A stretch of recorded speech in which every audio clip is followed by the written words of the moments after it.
As I walked home from school that fateful day, little did I know that my life was about to take a chilling turn. My name is Alex, a curious boy of 13, and I lived with my parents in a quaint little house on the outskirts of town. The house had always seemed ordinary, but as the days passed, I began to suspect that something eerie lurked within its walls. One morning, as my parents left for work, I decided to stay home alone. I relished the thought of having the entire house to myself for a few hours. As soon as the front door clicked shut, an unsettling silence descended upon the house, making my skin prickle with unease. The first sign of the paranormal came when I heard faint whispers coming from the living room. I cautiously approached, only to find no one there. My heart pounded as I searched for the source of the voices, but there was nothing to explain it. Brushing off the strange occurrence, I went to the kitchen to grab a snack. As I reached for a cookie jar, the lid flew open as if an invisible hand had done it.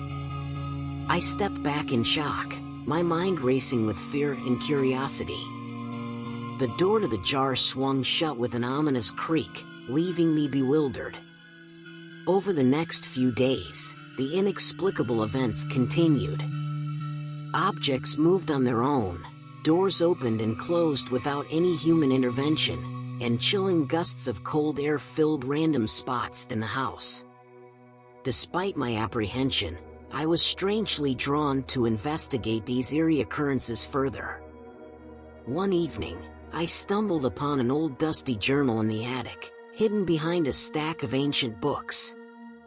The journal seemed to belong to someone named Emily, and as I flipped through its pages, I discovered that she was the previous owner of our house.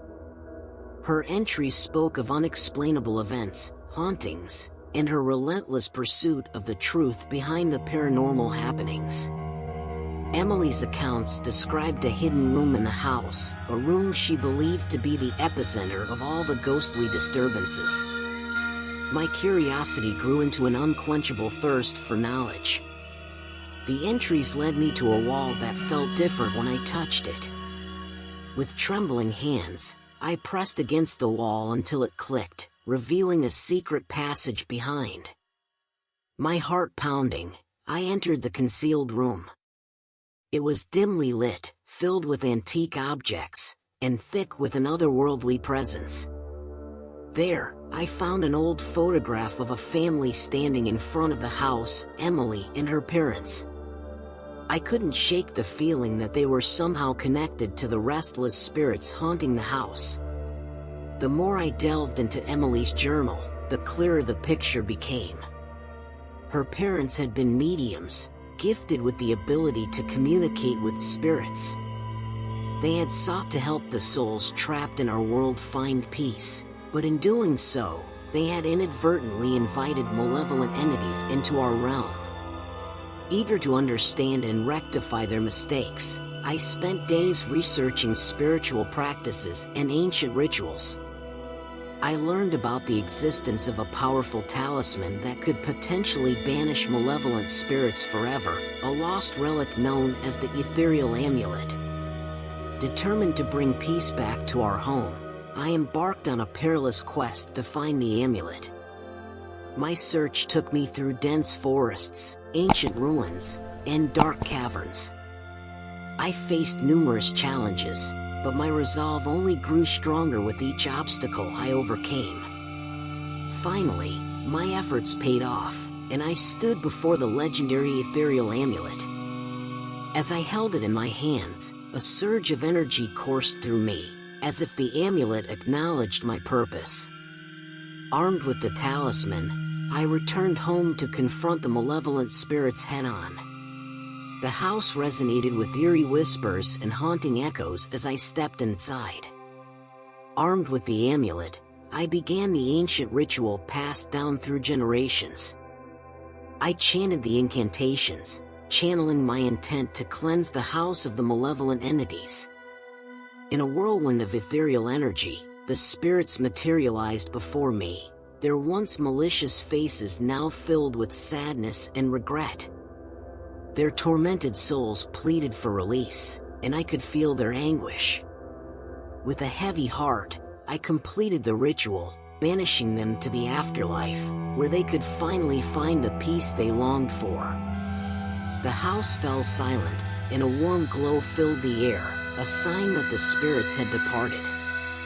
Exhausted but triumphant, I knew that I had fulfilled my duty and saved our home from the clutches of darkness. Word of my extraordinary adventure spread throughout the town, and soon, people came to me seeking help with their own paranormal predicaments. As I continued to assist others, I never forgot the lessons I learned, that sometimes, facing our fears and embracing the unknown could lead to the most remarkable discoveries. From that day on, our house was peaceful, and the paranormal occurrences became mere memories. My parents noticed the change, but they never suspected the real reason behind it all. As I look back on that extraordinary chapter in my life, I'm grateful for the courage that led me to confront the supernatural. Though I may never fully understand the mysteries of the spirit realm, I will always carry with me the knowledge that I made a difference and brought harmony to those who had been lost in the shadows. And so, the tale of a boy who lived with his parents and faced the paranormal will forever be etched in the annals of our town, a testament to the power of curiosity, bravery, and the bond between our world and the next.